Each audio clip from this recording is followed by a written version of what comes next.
Penyimpan emas baru majoritinya suka menunggu harga serendah mungkin sebelum mula menyimpan. Tetapi, realitinya mereka selalu berakhir dengan membeli emas pada harganya lebih tinggi.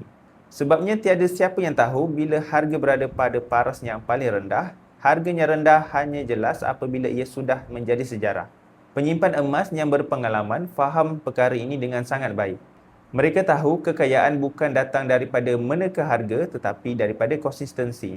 Mereka fokus menambah gram emas sedikit demi sedikit tanpa cuba mengejar harga yang paling rendah. Strategi ini berhasil kerana sejarah 20 tahun lalu menunjukkan satu trend yang sama iaitu harga emas meningkat dalam jangka panjang walaupun harganya ada turun naik dalam jangka pendek. Sebab itu menunggu harga emas biasanya membawa kepada kerugian yang lebih besar. Harga emas tidak akan berhenti untuk sesiapa dan sementara seseorang menunggu harga turun, duit yang sepatutnya menabung emas berisiko untuk habis digunakan untuk perkara lain. Bagi penyimpan emas yang baru bermula, lebih baik bermula dengan apa yang ada hari ini dan konsisten menambah gram emas. Keuntungan anda bukan datang daripada beli emas pada harga yang paling rendah tetapi dengan ilmu dan gram emas yang semakin bertambah.